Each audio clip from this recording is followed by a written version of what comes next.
Welcome to the Las Vegasville podcast, brought to you by Jump Studios, where we cover topics related to everything happening around Sin City, including the social media scene, food, and a whole lot more, with some of the best, most popular accounts around the city, and talk about their success in Vegas and beyond. I'm your host, Philip Zhang, aka Las Vegas Phil. Check me out on IG or TikTok, and feel free to text or leave me a voicemail at 702-551-4445. On with the show.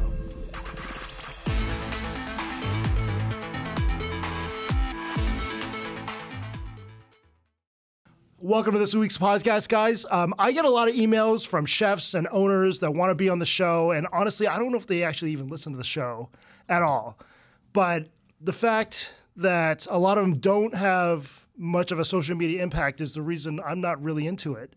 But Chris and Jessica Burns, the owners of Serial Killers, are an outstanding example of determination and perseverance through many ups and downs, with a very memorable appearance on Shark Tank. They've parlayed their hard work into 5 locations with seemingly much more to come. A big part of their success has been their social media, which is actually run by the owner, Chris Burns, and he's personally built their TikTok account to over 1 million followers. It's an awesome story, and I can't wait to dig into more. With over 131K on IG and over 1 million on TikTok. He also runs the Serial Killers Kitchen podcast, which is great listening. Welcome, Chris Burns, to the show. Thank you. Thanks for having me, man. Finally. For sure. Thank you, everybody. It's awesome. I mean, everyone knows your voice. It must be crazy for people to recognize your voice right off the bat before they... Yeah, like especially like when they come into our strip location, like I try not to even talk because I know it stops people. And yeah, there's been a lot of weird stuff. It's like, oh, you're the TikTok guy. And I'm like, no, I'm not. And they're like, okay. Oh, really? Yeah, like I do that all the time. But then, I mean, yeah, my voice is like, it's weird. It's deep and, you know, it's like my voice is popular, but I'm really not. So it's weird when people do try to take pictures with me and do all that weird stuff in stores. But like some kid the other day told me he loved me. And I was just like, I don't know how to take it from a 9-year-old. Like, I love you, man. I'm like, what am I supposed to do? But I'll say it's good. It's good. It's definitely, at least something's popular about me.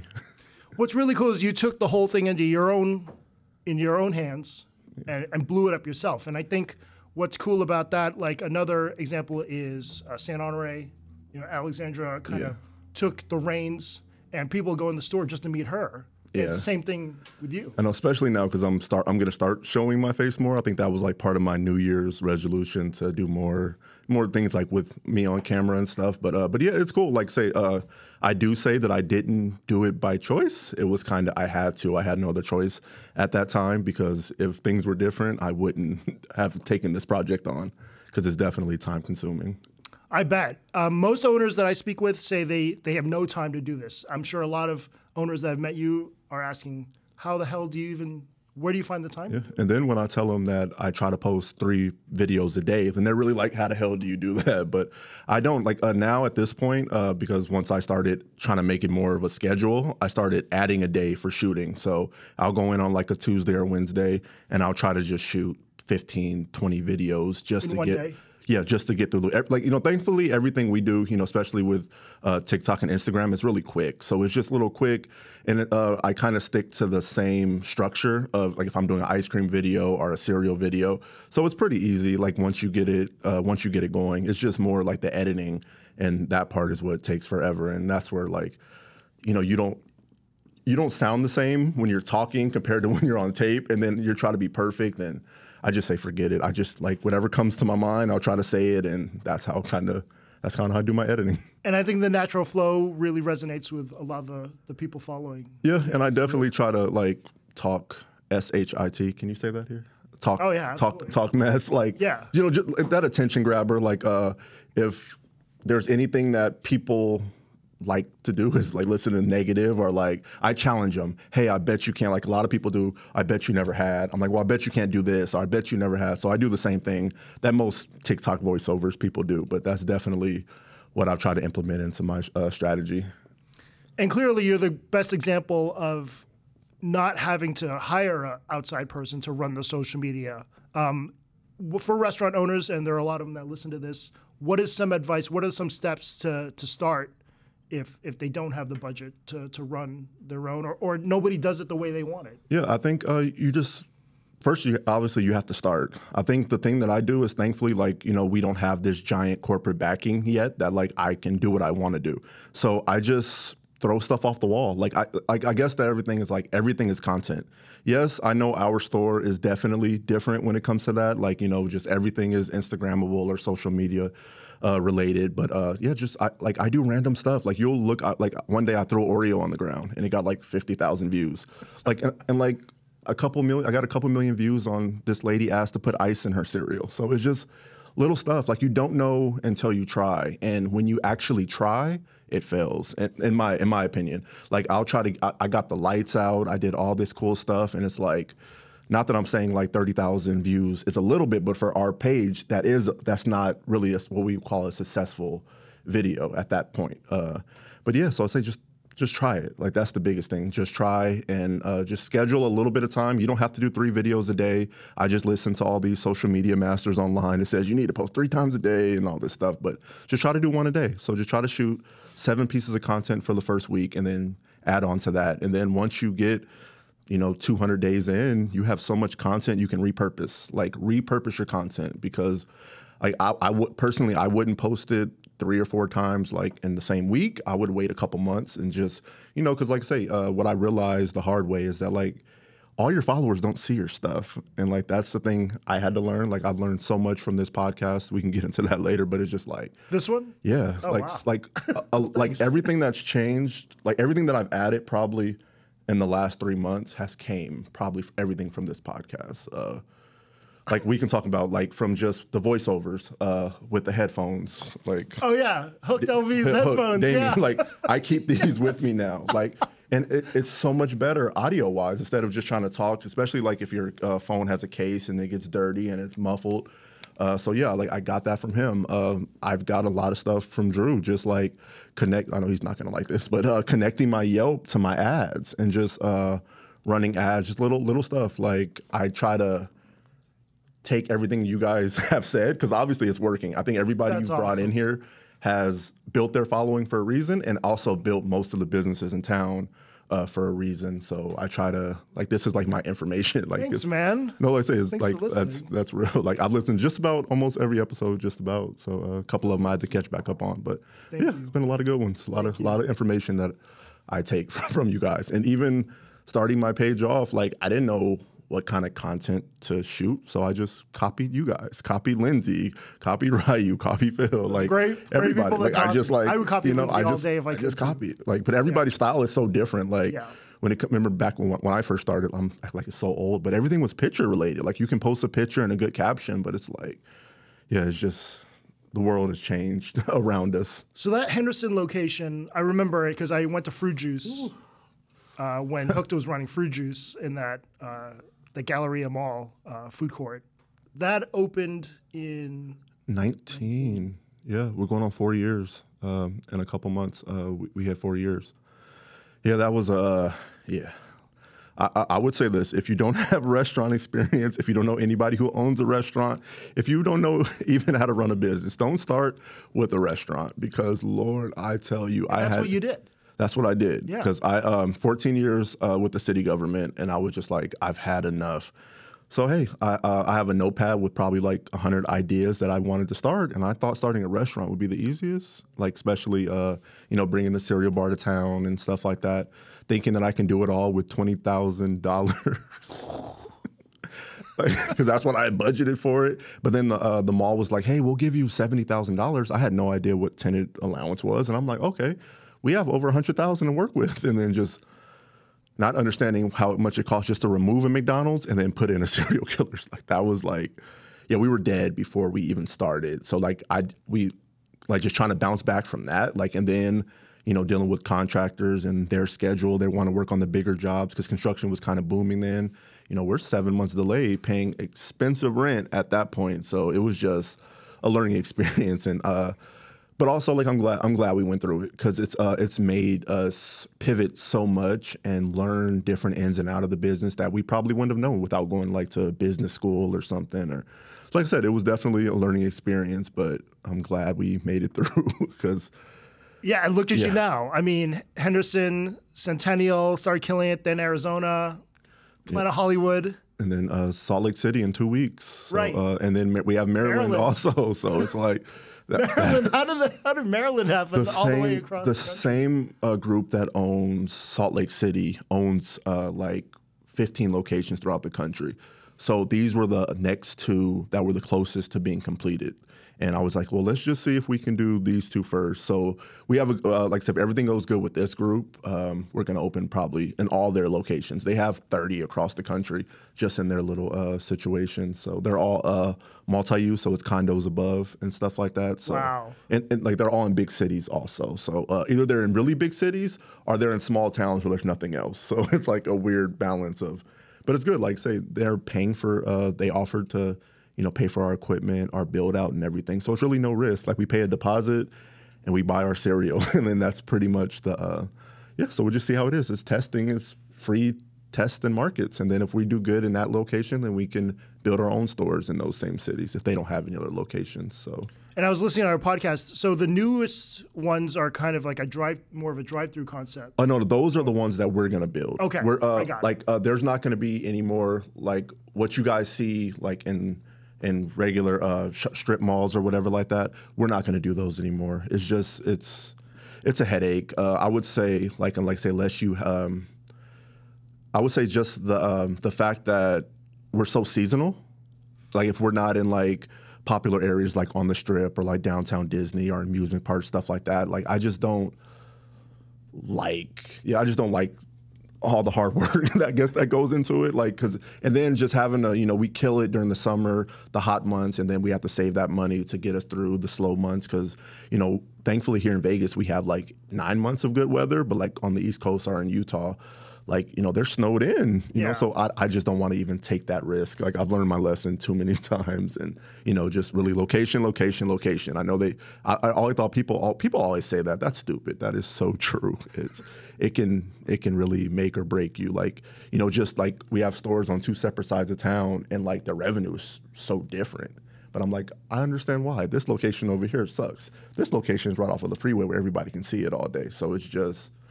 it's good. So it's just adapting and adjusting all the time. And my mistake that I say that I've made over the last 6 months is I was so focused on those numbers. I was so focused on hitting 100,000. I was so focused on hitting 1 million that I realized like all of our content is driven to the Strip. So everybody we're hitting, thankfully, I would say at this point now, we're more of a worldwide location because we sell more money to travelers than we do, obviously, locals at this point. But it's like I really neglected the Strip. I mean, I neglected the outside stores. Thankfully, like the Strip's revenue kills, it goes up. And then like you look at year to year, you're like, wait, what happened here? Oh, yeah, the Strip opened or the Strip did this. So it's just finding that balance. And it's just, and I think the drive-thrus are the way of the future, just kind of being like Dutch Bros where you can just run in, run through the drive-thru, grab your ice cream, grab your milkshakes, and go. So it's another. I say we're going from $100,000 to $200,000 build-outs to $600,000, but we'll see. We're gonna add more breakfast and waffles and pancakes and stuff like that. That's awesome. People ask me all the time when I'm going to open my restaurant, and I talk to owners like you every day, and what you guys go through, and to me, it would be a mind-blowing thing. It is. I wish I can own a business where it's more like. Like shipping out a product and stuff like that, because not only like do we have to deal with like the rising food cost and, but then staffing, but then once you get staff, like, for our industry, they're all teenagers or a little bit older, but they're all on their phones all day or their customer service is bad and everybody runs to good old Yelp. Like I hate Yelp. Like I wish I love it, but I hate it. Like I use it when I'm going to eat and like I judge it off of that. But it's just like there's no gatekeeping, I guess. I think I can just go right now and badmouth anybody. Sometimes they remove it, sometimes they don't. And it's just like I wish people would give us our credit when we do good instead of only when we do bad, because it does damage us. And a lot of stuff can be fixed. You can just email me or DM me. Like that's the last. I don't have time to argue with you or go say you did or you didn't happen. Hey, how can I fix it? Like that's the biggest thing. How can we fix it? How can we move on?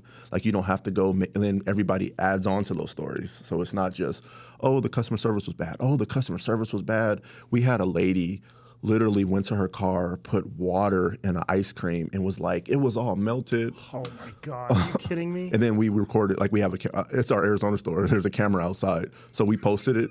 Hey, this is really what happened. And then she deleted everything so fast. So it's like, yeah, I just have to, I hate that I stopped responding, but it's like.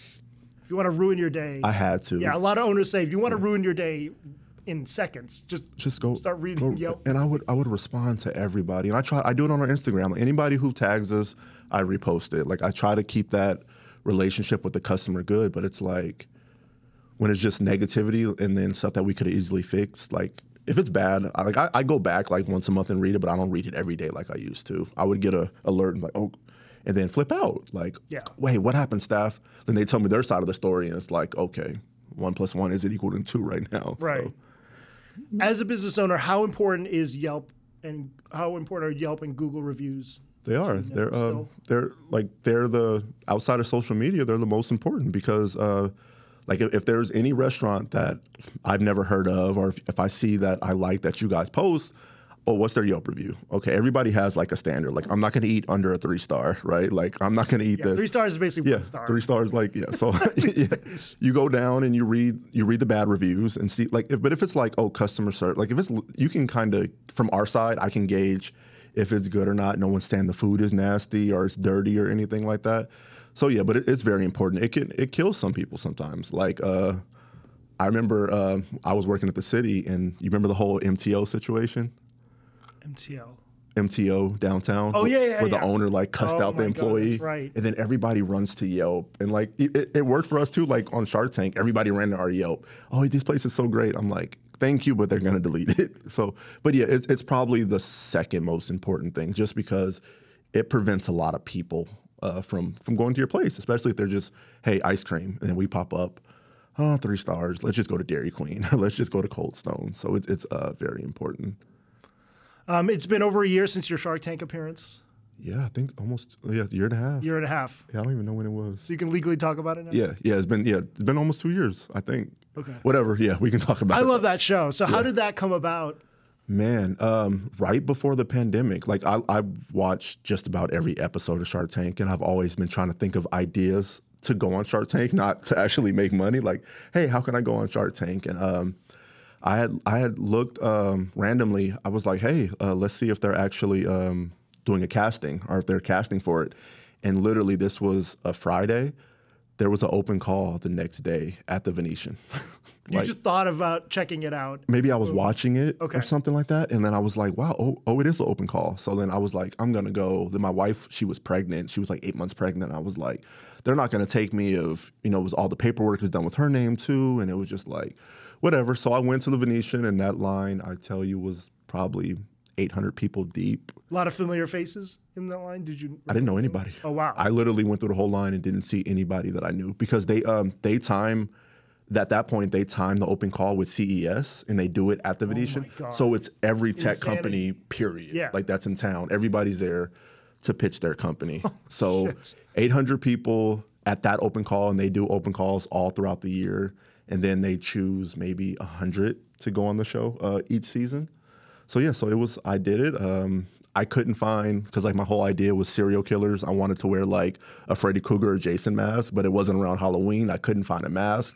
I walked through Walmart and saw a plate, like a Freddy Krueger plate, and I just cut the eyes out. Like I had to do what I had to do, the most ghetto thing. Yeah. But it worked, and so it was definitely it was not what you think it is, I guess. So the audition, there's just a bunch of directors there. Or production people just watching you. So pretty much everybody gets in line, and at the front there's 5 casting directors, and then when it's your turn, you go to that one. You have to pitch to them. So they pass you on no matter what, but they'll probably be like, hey, this is probably the good pile. So once they do it to that, they give it to a director. And then if the director likes you, they give it to, his name is Mark Burnett, I think. He's the actual producer of it. So it goes through 4 stages. And even before you get to like that level, if they do call you, you have to shoot a video and kind of like pitch your idea and stuff like that. So it was definitely a long year process. But then right after our open call, that's when COVID hit and they shut down. So everything went to all online. We were the only open call, thankfully. Like everything just kind of worked out like for us right in that moment. And then we got the call. I was like, that's the best day of our life. And then I was like, wait, like once we were actually getting ready for the show, I was like, how are we going to benefit from this? Because we don't have a product to sell. And then Vegas is shut down pretty much. But I was like, hey, whatever. I'm going to be famous. I'm going to be on TV and we're going to get $1 billion tomorrow. So that was shot in LA? No, because of the pandemic, a lot of people probably don't know this, but LA was like we were shut down, that's right. But LA was Yeah. Don't even try it. Like no, they actually came back to town, rented the Venetian, and we stayed in we had to stay in the hotel for quarantine for a week straight before we even COVID test every day. Yeah, so we're like, and then we had just at that point, my son was couple months old, so we had to be without him. Like everything was just like, okay, we're stuck, we're prisoners, we can't leave. It's kind of like college dorms, like if you're on the football team, like if you open this door, you're going home. Like we can only open the door for room service. Right. So Shark Tank pays for the hotel and everything? Yeah, gave us even when you go out of town, like your travel, you pay for your travel there, but you get like they give you a per diem and stuff like that in your hotel room. So they fed us 4 times a day plus a per diem if we wanted to add some extra stuff. So yeah, it was a cool time for me and my wife, you know, Yeah. for a week. Not much you can do looking down at the pool on the strip, but you know, kind of stuck as a prisoner. So fast forward to the day, and you're standing in that hallway, the door's about to open, fucking Mark, Lori, bro, it was David. such. Like how much adrenaline is pumping through you? I would be. It was probably the most, like one of the top moments of my life. Like after you walk out, but like I said, it's different. So you walk out, but then like they're like, okay, now just stand there for 2 minutes. And you're just looking at them with the mask on, right? Yeah, we're just like not doing anything. Because if you look, you can now. If you go back and watch Shark Tank now, you're gonna start looking. You're gonna see everybody just kind of paused. So it's just okay. We're gonna make sure they're making sure all the cameras and everything is right. So it's so awkward. It's like your heart's beating out of your chest, but then you can't do anything. And then you have to remember your pitch and not be all super starstruck. Cause like, I'm like, oh, I already had my mind who we were making a deal with. And then imagine that happening. And then when you walk out, that person isn't there. Barbara wasn't there. Yeah. So I'm like, okay, plan B, Mark, what are we doing? But I'm like, Mark already, like you second guess everything. Cause you're like, all right, Mark already has a milkshake place. What is Robert going to do with security tech? Lori can't sell anything. Damon sells clothes. So it's just like, yeah, I was like, the one person that I thought would have made sense to be on our panel wasn't there. Unbelievable. But I will say it was, well, I don't know if you got any more questions about it? No, I mean, go ahead. I would say just the fact that like, I know like that point, like my feelings was hurt, that we didn't get a deal. My wife was crying. I don't know, I remember at the end of it, it was literally the best thing that happened because we had been open 7 months at that point. Like our numbers were shit. Yeah, we can say shit. Our numbers were shit. Like, you know, we weren't like just that whole mall situation, realizing that once the summer was over, everybody was gone out of the mall and stuff like that, and not knowing how to get customers into it. So it was like we would have had to give up so much just for them to even think about it. So the best thing that happened, we did end up getting an investor off of it that's so much better. So many connections we've made with that. So everything happens for a reason. But yeah, like I say, it was a little heartbreaking because like you watch the show forever and you're just thinking about like, all right, fine, I'm gonna be with Mark. I'm gonna get 2 sharks this time. We didn't even get 1, but just part of our up and down roller coaster journey. And you think about a lot of the businesses who probably didn't get a deal have gone on to a lot of big things. Well, yeah, and so many people have 50% of the deals you see on Shark Tank don't close. So just because they're like, yeah, we have a deal, 50% of those don't even close. And like, yeah, I would say the biggest company, Doorbot, which you guys know now is Ring, they got denied and they sold for $1 billion and they're probably worth $3 or $4 billion now. And yeah, it just depends on how they're feeling that day, I guess. Right. Like some go to the moon and I would say that probably there's a lot more successful companies that didn't get a deal because that's investors use that show to pitch companies also. Like they okay, you know what? they didn't want them, but we do. Because, you know, I would say the Shark Tank investor and a regular venture capitalist, they are different people per se. You know, like they look at numbers different ways. They look at more potential growth and stuff like that. So, yeah, but it was definitely one of the best experiences. And I wouldn't do it again. I would, but not with serial killers. But I mean, once we get 100 stores, it'd be fun just to go on there and be like, hey, guys. But we'll probably do a recap here pretty soon because things have changed a lot. Absolutely. Yeah, so after that, Centennial opened, right? Yeah, Centennial. We had to push Centennial. Centennial was supposed to open the beginning of July, and we had to go film Shark Tank in like 2 weeks later. So we had to actually put off the opening, which sucked because everything was. I was like, everything is perfect. We got the store ready to go in 3 weeks. Like, and we have 4 months free rent, so let's get open. So like, oh, let's not rush it. So Centennial had opened, and the Shark Tank episode hasn't aired at this point. And like that was like my oh shit moment because like after all the struggles at Galleria, we have a 5-hour wait just to get some ice cream, and it's like phenomenal. Finally, it's like thank you. Like why? Like I don't know. Like I was like I knew it wasn't us. Like even then we had like 10,000 followers. I'm like we have a great social media. We get all these likes. Our Yelp reviews are all 4 stars. Like it can't be us. It was location, but yeah. So Centennial was great. Centennial, everything was good, except for we didn't train the staff. Oh no. For those 4-hour waits, and we only had 1 machine at that time. But everything else was good. We've added machines, and you know we do a lot better training when we can.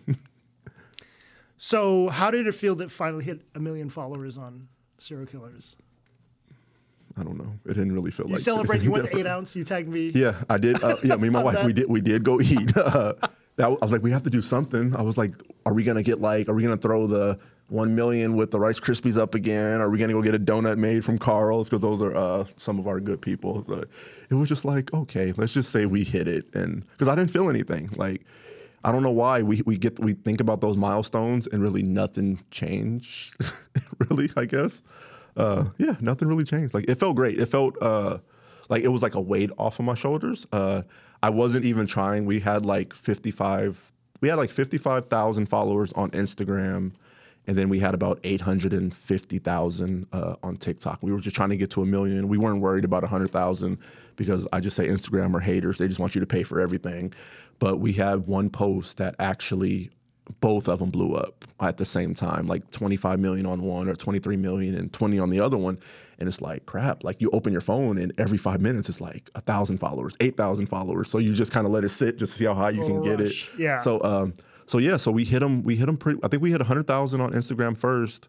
And I was excited about that because I still think value-wise to other people, Instagram is probably a little more valuable still. I think TikTok's coming along now that more people are using it. But yeah, I tried something new. I went to 8 Ounce because I always wanted to try Korean barbecue. And I was like, okay, well, they say this is the best, so let's go. And it was really good. Yeah, I'm a picky eater. I eat basic steaks, potatoes, chicken fingers, burgers. So it was definitely different. I was like, oh, let's go back. Go back. Yeah, so. Awesome. But yeah, there's no other owner who's run their own social media that's even close to 1 million. Yeah, I mean, for the page. I mean, what an accomplishment, for real. Yeah, like I say, it took 2.5 years, 3 years. Like it just a lot of hard work, but like I understand the importance of you guys now because, like I said, I wouldn't have done it if I didn't have to. Like if I had a budget, I probably would have. Yeah, giving it to somebody. Nobody really approached us. Really, I think Damien was the only one when he first started. He was like, "I'll do it for free for a month and then see what happens." I'm like, bro, but he had like 5K followers. Yeah, I'm like, even if you do that, like, I'm like, I don't know where the way the store's been open 2 months, I don't know where I'm going to get money from. Like, and I just didn't understand, I guess, the value of it at that point. I think I have a better understanding. There's still a lot of questions that I would have, especially because I can't do this all forever. Like we're at that weird point where it's 5 stores and now I have to make content for different states and they're going to have different menus and stuff. So pretty soon I'm going to have to give it up, but it's like, always wonder like, what is there, like, because you guys wouldn't have to build our page per se, because it kind of already has an audience. What is the benefit that from that, like, what would you guys be able to do to help us, I guess? Or is this just something they're already built, there's really nothing? So here's the most interesting thing, because This is my show now. yeah, obviously the voiceovers are what have grabbed Pushes people. us. So are you going to continue the voiceovers? Do you expect the influencer to do the voiceovers? Like, that's going to be tough too. Yeah, and I mean, there's only one in town that does that. yeah, I guess that clients. is true. Because That'll be a challenge. I guess I was thinking Instagram wise. I'm not even thinking TikTok and voiceovers. So yeah, well, that was also part of my plan. Like, I think like if we ever do get to the point where we do sell serial killers to a bigger restaurant group, they'd have to keep me for my voiceovers. That was kind of the, you know. But yeah, I honestly never even took the time to think about that. I think I need more content for ads and stuff like that. I think because a lot of the stuff that we do really good, like a cereal challenge, isn't going to be a voiceover, or like me making random bowls of cereal. It might be, but I just think I think we have the, hey, let's build the page, and I need stuff to get people in the store. I think that's the difference that I'd be looking for. Because I do stuff that I know is probably gonna get the most views and the more likes, and that still gets them in the store. But like I said, I need to focus back on the local community, and that's the only way to hit them is with ads. Another thing, like I think it was you and Unlocked and stuff, just talking about that. Like, I had it in my head that as long as I build my page, everybody's gonna see it in Vegas. And then like I look at the analytics and I'm like, 4.7% of the people in Vegas. I'm like, this is why shit isn't really working the way it's supposed to be. Because a lot of people don't know is I ran my first ads 2 months ago.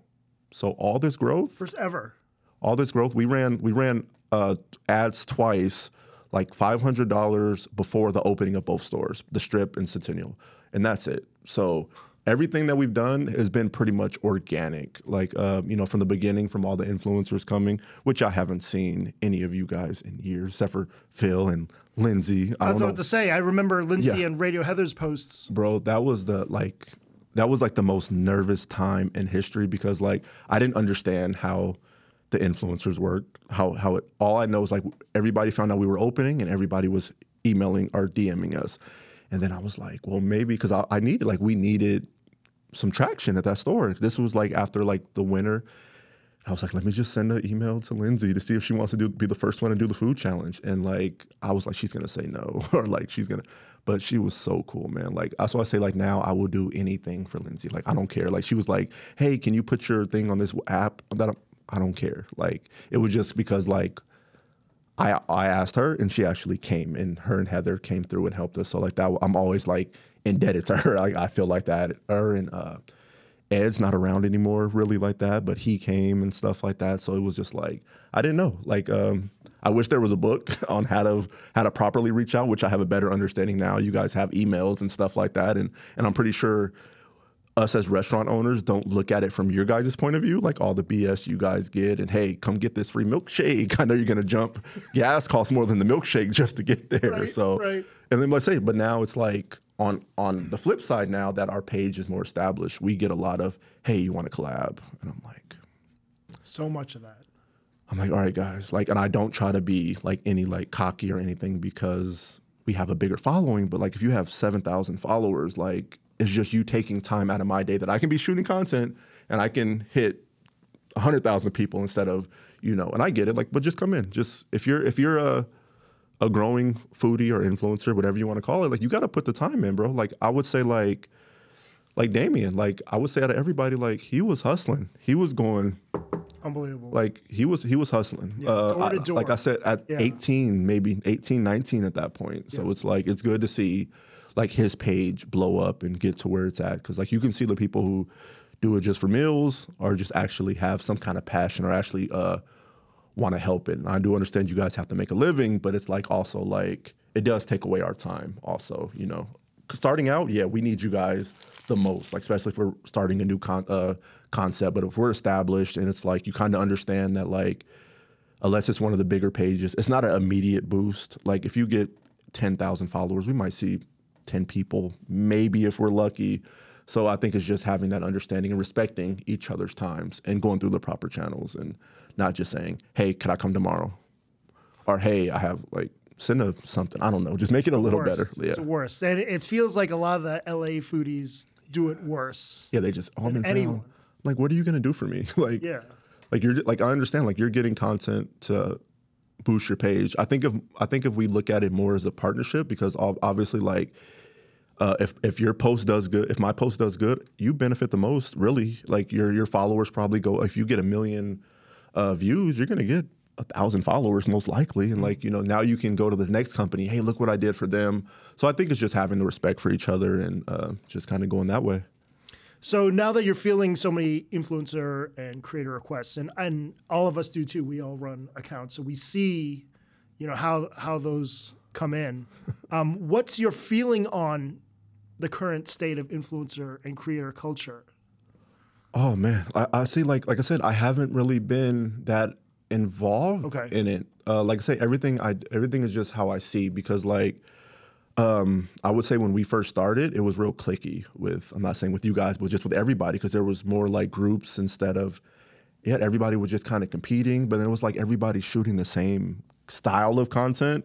And I think everybody was starting out. Like it was, I think you might have not even been at 100K yet. Lindsay was probably at like I didn't get to 100K until after the pandemic. Yeah, Lindsay was like 180, and then I think Drew was probably just over 200 finally. Mm-hmm. So like it wasn't any of these, and there was no TikTok. So it was just like, if you don't get those top tier, really what's gonna happen, But it's definitely changed, and it's so good that anybody can go on TikTok and get somebody 1 million views, and a lot more people are making a living off of it now. I would say locally and stuff, and like I said, I think it's some things I think do need to change. Like I said, just offer something different. You know what I mean? Like just instead of just saying, hey, let me come in, I'll shoot your videos. I just think that somebody has to do something different. I think we've all pivoted a little bit, but it's just because I don't think we can depend on like an Unlocked post or a Lindsay post to do what it used to do. Back in the day, where like if you go to them, you're gonna be fucked for a couple days, and it's just like I think the TikTok algorithm and everything is kind of like suppressing all their hard work and all you guys' hard work for building your brand, but it's kind of suppressing it, and it's like, how? Like, what do we do? Like, what's the best way? Because I've had some big foodies come in and literally nothing came out of it. So I don't know. Like, it's still weird. So I try just to do it myself, but it's great. But I think they're probably the most, and outside of obviously having great food, great customer service, they're still the most important thing in the city, period. Because there's nothing starting from zero or, paying somebody some money that has 300,000. It might be those ones that blow up, because like I think yours, Amano, like I'm like, sheesh, like they went from nothing to just pew. Like it's so many, you guys are responsible for so many of these top brands. And like I said, like I know I'm a little different, but I didn't want to be different. Like I wish I had a budget, and most likely at that point, because the only person I really had a relationship was Lindsay. But she was the perfect partner. Yeah. I mean, she was, like we all called her the dessert queen. Yeah, she already has 3 ice cream. I'm like, she knows about ice cream. So it's definitely, I would have easily just said, whatever you want, Lindsay, let's see what happens. Right. But it's like, I didn't have enough to even offer her a lowball offer. So it was just, let's just try it. And now it's like, I try to post 3 times a day. It's gonna have to be an employee. Like I'm literally gonna have to go to UNLV and get like a marketing person to actually come in and just shoot the content, and maybe send me the files. I'll do the voiceover and call it a day. Yeah, that's what I was thinking. Maybe it would have to be more of a collaborative effort, because you've blown it up so much, and maybe like they just shoot the videos, put it all together, and give you some bullet points to put your script together, or something like that. I don't. Well, that's even now. Like all of our cereal challenges, because obviously I can't be at the strip all the time now. My staff shoots all that now, and I just do the voiceover. So they kind of know how I like it in clips and everything. So I guess it's pretty much just like that. Like so that's helped a lot. I don't have to run to the store to get these amazing content stunt grabbers, but it is what it is, man. So especially with the strip location, I've heard multiple stories of people walking up to hostesses or managers and showing their follower count right on the spot. Like they go to Lavo. I have 500,000 followers on TikTok. You should comp me today, right now. That's a whole bunch of horseshit, but I bet that's happened to you. I don't, not to me personally. No? Everybody usually DMs like, I'm in town. a couple people have asked if they can come behind and shoot, but no one's ever been like, hey, you should comp me, because I mean, it's more expensive on the strip, but it's not that expensive. Like, but now we've had a lot of weird requests. Like, AVN was just in town. Oh yeah. So I looked on camera and girls are against the cereal wall with just like crazy stuff. And like, there's a video, like this guy has his girlfriend leaning down with the ice cream cone as his, you know what. So it's just, we get random weird stuff, and especially we're on the strip, we get a lot of the homeless and a lot of the people that are really drunk. And it's like, so we get that, but we haven't had anybody like, hey, comp me, because if they see my wife, like they will hate their life after that. Yeah, she was like, you're a broke boy, get out of here, broke boy, or something like that. But yeah, nothing that crazy. That's disrespectful. Okay, well that's good. Because you're one of the few that can see things from both sides of the restaurant owner and the creator. What's one thing each of them need to understand better about the other, do you think? I just think everybody, your time, like, we all have the same 24 hours in the day, and our time both is valuable. Yeah, you might think you're doing me a service, or I might think I'm saving your restaurant, but it's like, just be wary and be understanding of people's time, because we did have a lot of people schedule with us and they not show up. So I go into the store, I get everything ready, and then this is when we had just Henderson, and I live in North Las Vegas, so that's a 45-minute drive to the Galleria. Yeah. And it's like, no, hey, I'm running late, or hey, I can't make it. It's like hours later, oh, my bad, something came up. So just a lot of the people were doing that to us in the beginning. Terrible. And then, and on the flip side, it's like I say, I'm guilty of it. Like, I've reached out to everybody, like, hey, can you come in? We'll comp it. Like, because I thought that was the normal. Like, say, if it worked 30, like, if everybody was asking me and I just said, yeah, I just figured I can ask back. But understand that, like, it's a business for some of these people. Like, some people do it just for free meals, and that's cool. But I would say those are more, I don't know if I want to call it influencers or foodies or content creators, but I think there's like 3 separate groups of what you guys all do. Yeah, but then some, just understand that sometimes you're going to have to pay, and their time isn't free, and a milkshake or even a steak dinner, like, unless it's at some of the top ones, isn't enough. Right. Like I said, for you've been everywhere. Like, there's really nothing anybody can offer you besides Gordon Ramsay coming to make a beef Wellington for you. Then okay, And this is a question that I have, because it did come up. I had reached out to an influencer, and I was like, hey, can you come in? Okay, it's going to be $1,500 for this, $2,000 for that.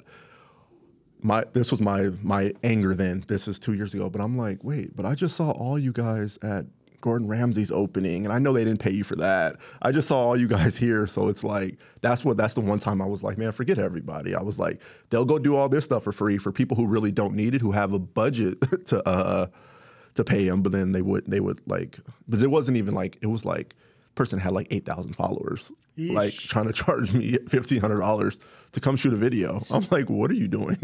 That's not even $1 per follower you have. Yeah, but that's unbelievable. Yeah, so it's just hella weird stuff, bro. And it's like, but again, like I say, you're only worth what somebody's willing to pay you at that point. Like, if you think your rates are $5,000 a post and no one is paying it, that's not your worth to somebody else. You can hold tight and wait it out, but you might need to adjust it and just have a new approach. It's interesting now with Keith Lee blowing up, my boy, happening. I've heard that when some restaurants do reach out and they get thrown back a rate, their rebuttal has been like, well, Keith Lee would do this, doesn't charge. Yeah. And then the answer is, well, go have Keith Lee come to your restaurant. Yeah, it's tough. I think like I've been looking, just kind of like, I met him, like I say, not that he wasn't what he is this month, but I met him 3 months ago, and it was like more like I don't even like, just having, like, we talked for an hour after we did the whole little ice cream thing. Like, he's such like a cool, awkward, like, not even awkward, like he's weird. He's just, you can tell he's more like a shelter. Like, I don't really rock with people like that, but like, he's changed, bro. He's 7.5 million followers since I met him 2 months ago. And it's like, it's great because having those conversations, like, I'm not putting his business out on blast, hopefully. Like, having conversations with him at that point about how, like, 3 million followers almost, and like no one respecting him Which is crazy. To pay, just the brand deals. Like I told you, like he had one, but like he's doing all this stuff for like even like Cinnabon and everybody, like blowing their stuff up, and they're like won't even offer him anything, and it's like that's where I was like, man, this is messed up, and like, but just seeing what he's done for. I know he got really popular off the Frankincense, I think it's called. But like even I think 303 or something, like he really 303 in the cut, their aroma. Their stuff like that. Yeah. So it's like it's amazing that he's doing that. Like I think like he is one of the best people that I've met, like when it comes to like the foodie stuff. But also like I see some of the hatred. Not hatred, I don't want to call it hatred. Let me call it jealousy. Jealousy. Because absolutely jealousy. I want to call it jealousy because like a lot of people, like it's kind of like a lot of the fans, I see them now on your pages like, if Keith Lee ain't say it, I ain't going. Like I see that, like that stuff is funny. But also, it's like a lot of the foodies are using his name as the catchphrase, kind of on their post. Like I'm like that's a little different, but I get it. It's the hot thing, bro. What do you mean, like latching on to? Yeah, just like making defensive posters like, oh, just because Keith Lee isn't doing like stuff like that, or like, oh, Keith Lee is like going everywhere that he goes. You know, like riding, okay, he went this place and then they're going to shoot videos at that place. Again, hitting the restaurant owner up. Hey, can we go in? So it's good that he's willing to pay, and it's just a different change of pace. Like, and I think that, I don't think people should try to pivot to that. Like, I think like a lot of the foodies that have their way, I think it's going to be so hard to try to pivot to what he's doing. Totally. Because like say he sits in a little kid chair, like it works. Like I don't know authenticity, what he says, what he says, and like I just hope that who else can do that. Like I said, I don't see him changing. I see him getting a lot more big. He's gonna get big deals from like he has one from Chipotle. I'm pretty sure that everybody's seen, and I hope he doesn't all the way get away from the mom and pop helping them out, because like it is a blessing that he changed in people's life. Like, and like say it just depends. Like, it wasn't that much effect like when he came to our store, because I was like, hey, let me make this video. Let's see if we can get him in, because one of my employees love him to death. Yeah. And every week was like, can you please try to get Keith Lee? I'm like, who's Keith Lee? Like, and then I finally went. I think I saw him on one of Alexandra's page. Yep.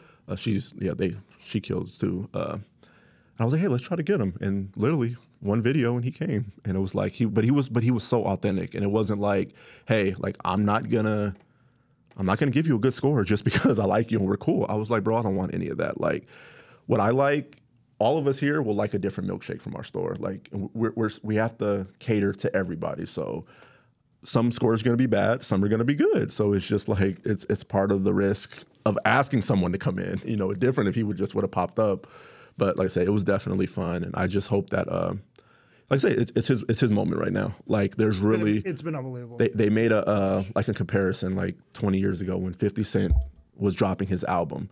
Jay-Z told everybody, just put your album on hold. Like there's nothing you're going to be able to do. Like his wave is here. Yeah. Just sit back, get along for the ride, and then hopefully it allows everybody to think of new ways to be creative. Like that's all I try to do. Like I use a drone. Like I don't think anybody else in a restaurant uses a drone.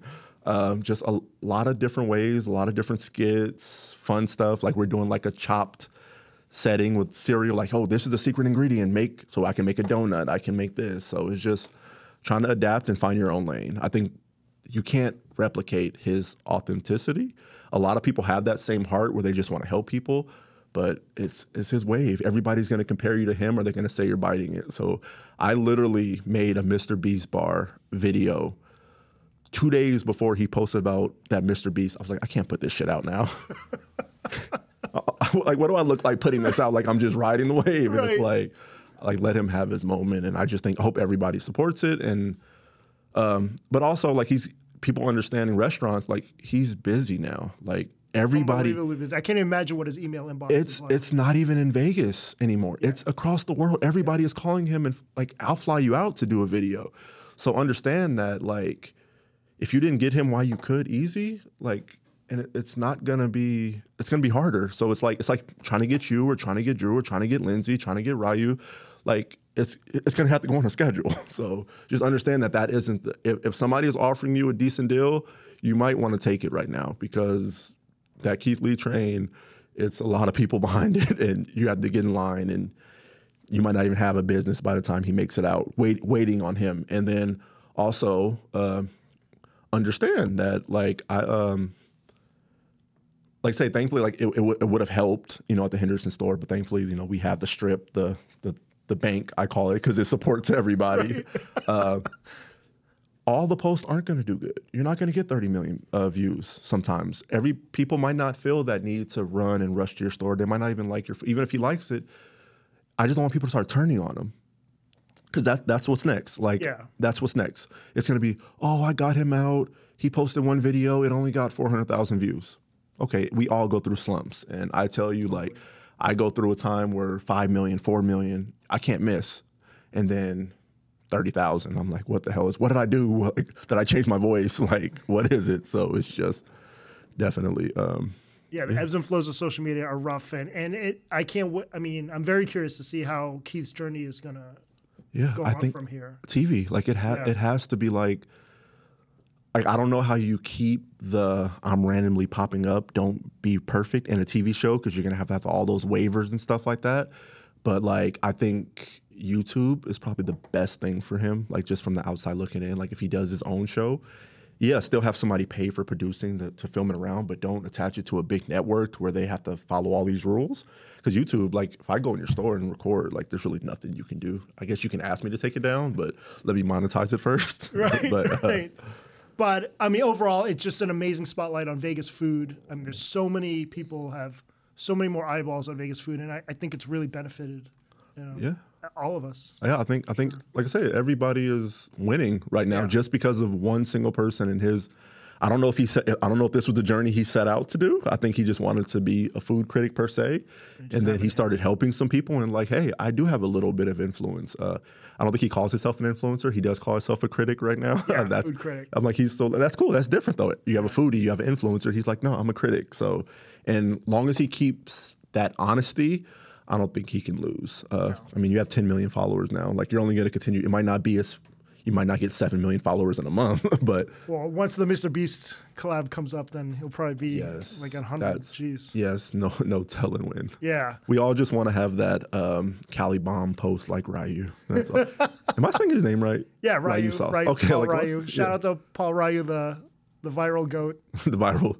What is that? 200 million? Probably. I don't know. Unbelievable. I was pitching, like, us for, like, brands and stuff, and I'm like, we had 150 million views last year. And I'm like, fuck it, Ryu had that in one post. No.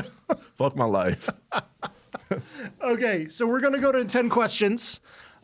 Chris, what are some of the famous people that have come into Serial Killers over the past few years? Okay. That you can share. Raekwon from Wu-Tang. Nice. Lil Yachty was there a few weeks ago. A couple NFL players. We get that a lot, obviously. Anybody else famous? A lot of WWE wrestlers come in.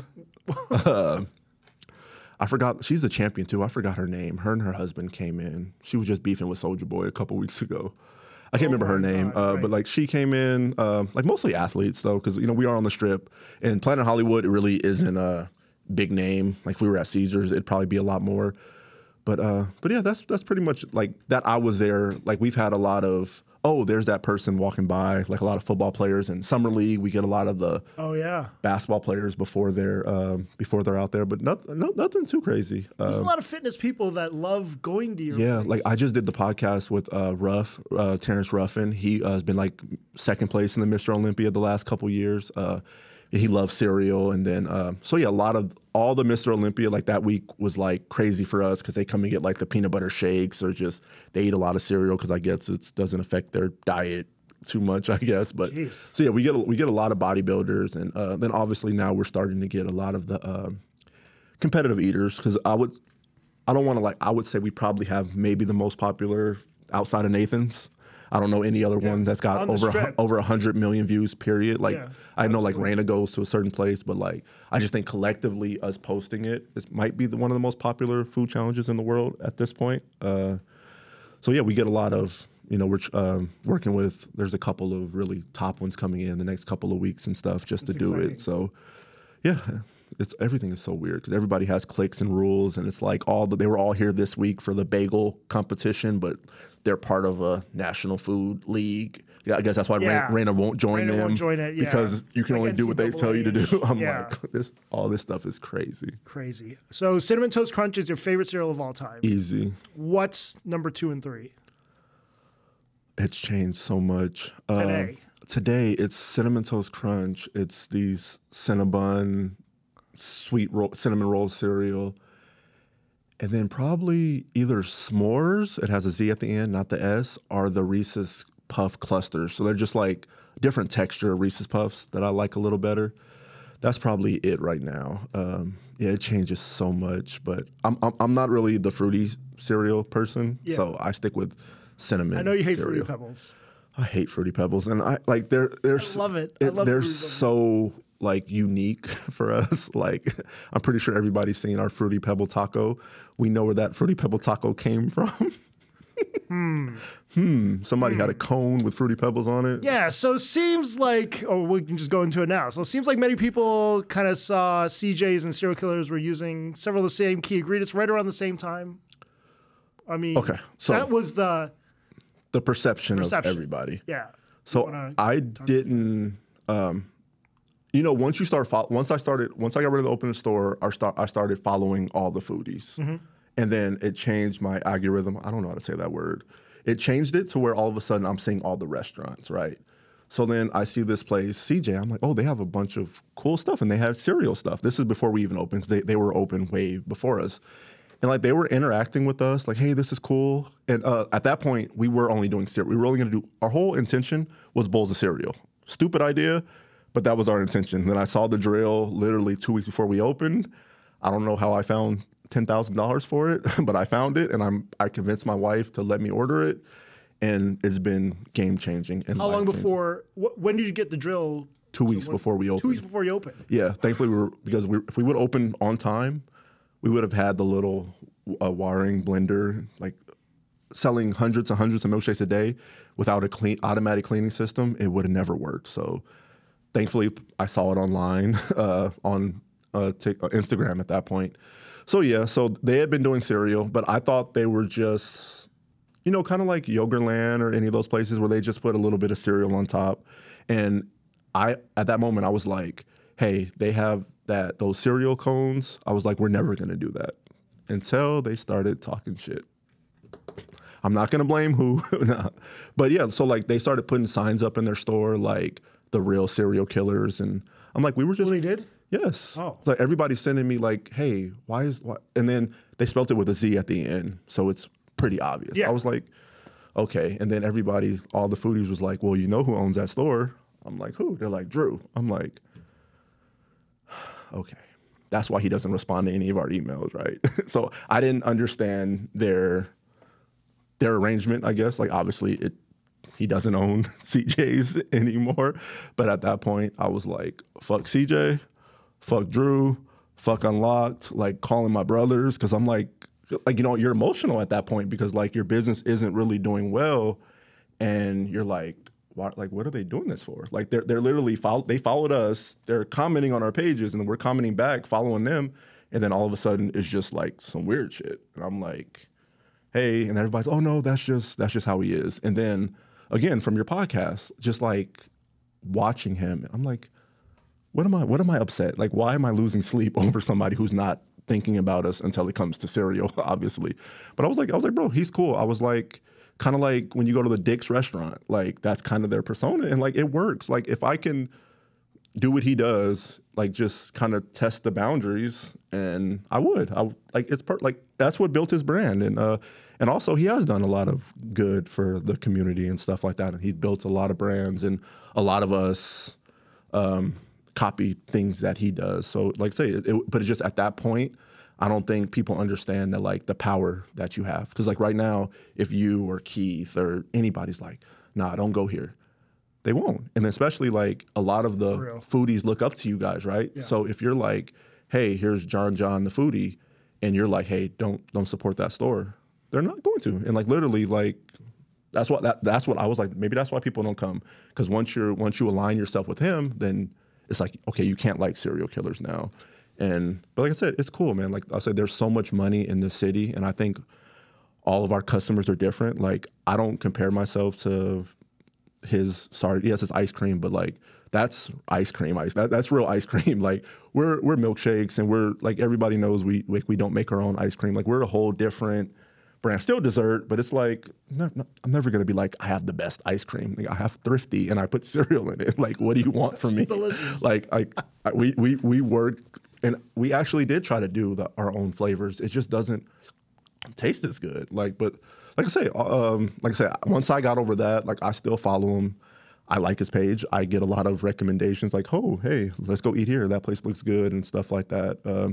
So I say all that beef that I had probably just with myself, I'm over it. And if you haven't noticed, CJ's really doesn't do cereal anymore. So Nope. They can stick with that other stuff. Yeah. And even I'm like I say, I've been to Sorry Not Sorry. Like the shit's good. Like I would say it's right up there. Like there's two Secret Creamery. They don't really have their own brand out, but they make ice cream for everybody on the Strip, and that is probably the best ice cream that I've ever had.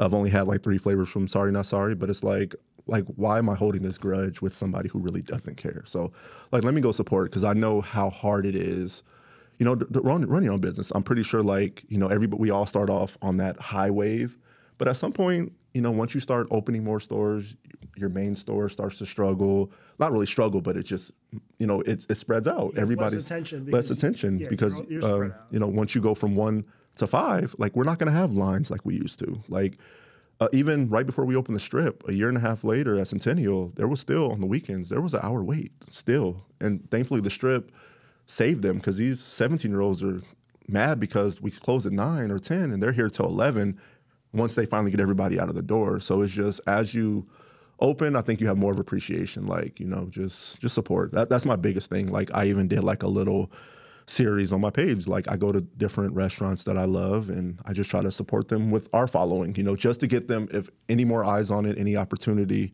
I think that's the biggest thing. Like what's the point of trying to be in competition? Like we're all, you go down Spring Mountain, there's 55 pho places, there's 42 ramen. Like there's enough money for everybody. You just got to do it right. Yeah, well said. Well said. You're on the Strip very often. So what are your 2 favorite restaurants on the Strip? Okay, on the Strip, it's going to be Maestro's and Cut. And if it's just like... You're a steak guy. If it's just like little quick food, I do like going across to Hattie B's. Yep. That's probably my favorite hot chicken in What town. a coup. I mean, nobody appreciates the coup that Cosmo had to do to get them even in there. I don't even know how. Like I say, to get them all the way from Nashville, like in this. Now there's a hot chicken place everywhere. Hopefully that dies. That was kind of like the Berea the year before last, where everybody had Berea everything, or then hot Cheetos. We're guilty of the hot Cheetos on everything. Right. But I'm like, maybe hot chicken needs to chill out. There's some that are good, some are.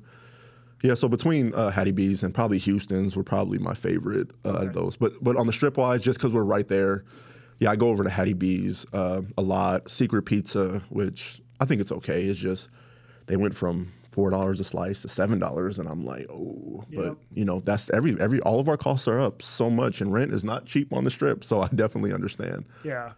With all the craziness of running multiple stores and running the social, you actually just quit your regular job a year ago. Thank the Lord. Yeah. Which is unbelievable. What finally got you to take that leap? I was getting in trouble at work because... Well, that was my follow-up question. So your coworkers, what did your coworkers think of the success? Thankfully, I was a supervisor. Okay. So like all my work was done, but it's like they let us go work from home. So yeah. Right. I don't know. My mouse didn't move a couple times, whatever you want to say. So yeah, it was just becoming like, because once we got ready to open the 4th store, I couldn't do it anymore. It was like, I can't have one leg in, one leg out. Like something's gonna suffer. And my mental health was suffering being at the job, and also having a brand new son. So I'm doing 10 hours here and on call because I'm a supervisor, and then I have employees, and then I'm still working shifts. Like it was like, because when you're first on your business, they're gonna steal the money. We have to be there all day, and it's like, let me go relieve my wife so she can go home with the baby. Yeah, I don't know how I didn't sleep for months. Like it was literally 5 a.m. to 4 at whatever 3 at the city, and then going to close until 10, and then waking up doing it all over again, and then working all day on the weekends. So, Unreal. thankfully, we don't do the day-to-day anymore. We finally we cover emergency shifts every now and then, but thankfully we've removed ourselves from that. Good for you. Are people who pour milk in their bowl before the Stupid. cereal clinically insane? They're actually like serial killers. Like they're literally serial killers, like with an S, not serial killers. Like I think that they probably need to get some help. It's a red flag. Like if you're dating somebody who pours their milk first, if it's not the second thing, it's a red flag, and they probably have a STD. It's facts. What are your thoughts on PR agencies as a restaurant owner now? And before we get to it, it is your friend Stefan Johnson that pours his cereal Yes. first. He's the main crazy one. But PR agencies, I really don't know. I think I've only been in contact with one, and that's the guys from Palms, because I have a special connection to the Palms just because of like things that I've done in history, and it's still on my bucket list to go in the Hardwood Suite. So I started like posting stuff for them for free, like just to try to get their attention. But yeah, I don't really know. I did have a couple questions for you. Like what is the difference between a PR company reaching out and trying to run our socials and you guys? I guess they get you do in a worse newspapers. job. I mean, just to be honest. They call you guys to do the work. Yeah. And they pay, like, so they're just subcontractors. Well, they don't pay. I mean, most of them, they just started, a couple of them started paying Yeah. influencers now for partnerships. I did one with 17PR and Grand Canal Shops, but Yeah, I for the saw that most one. part, it's just invite and hoping that, whoever goes. Brewdog is a great example of that now. I mean, so many people have gone there. What, yeah, I just don't get their purpose. I guess, like, if you're a big company, like, I guess my question was, what's the difference between a PR company and an agency? Sure. So I think what people want out of the PR company, are the morning shows, the print, getting some of the bigger Stuff to get you articles, verified. LA Times, things like that. And then a lot of the times, a lot of these PR people are really just kind of emotional support. Okay. A lot of the owners vent to them, and they kind of hold their hand throughout the whole thing and become a jack of all trades. But if you're looking for social, I don't think Yeah, like I say, it doesn't. there's a PR agency Like, that does a we good were job. so blessed to like have this crazy concept. So like we have LA Times story, we have a bunch of eater stories, like we have a lot of press starting out and Shark Tank, and then all the press from Shark Tank. So it's like I never seen the need Yeah, to you get didn't- them. you didn't. So No it's way. like, Yeah. but like I said, I guess whatever their hustle is, I guess maybe you should start one. If you're not gonna start a restaurant, start a PR company. Does that mean like personal relationships or something? Like what does it Yeah, mean? public relations. Public relations. But yeah, it turns into personal relationships. I think for a lot of them. So it's just like a trash person being like a engineer. Like is that just a fancy name for? Maybe in some aspects. I'm better than the foodies. I'm a PR company. Or Yeah. so Jump Force isn't a PR company. They're a social media marketing agency. They're Agency different. that covers a lot of different things, but primarily social media. I don't know if they've what are they? done articles and stuff like that. I'm Gotcha. not sure. You can't get me verified. No. Here, $7,000. Get me verified. It's $7,000 to get verified. It seems to be the going rate right now. Yeah, which is insane. I guess. Actually, everyone in this room is in the same situation, like myself. Any advice for couples that work together? Don't do it. Listen, like I love my wife, and I can't do it without her. Like I think a couple podcasts ago, Paul was saying the same thing. Like he can't do it. Like I can't do it without her. But so if you're mad at work, you think you're gonna go home and not be mad? Yeah. Like when someone calls in sick, or when someone calls like yesterday, hey, we broke the door, like the whole back door. Like how do you not like react to it? I'm outgoing, haha, calm. My wife is the quiet one. Everybody's like, how do you put up with him? He's so crazy. And it's like, she like snaps. And I'm just like, I didn't do anything to you. It's those little fuckers at work. Actually, I love the staff now. Like, thankfully, we're in a good place. But it's like, it's so difficult. I wouldn't recommend it because, like, not that you don't need to spend time with your spouse, but like, starting a business is hard, bro. Like, that's already stressful enough. You want to be at home and you want to get away from that for a little bit. And working together like this closely, like there's no getting away from it. And I think like when you're, no matter what, like it causes so many problems. Like thankfully, like communication is better, like that works. But yeah, I wouldn't recommend it. I would say like if you guys are like, hey, you have a real estate company or you're doing this, let me invest in your business and if you need help.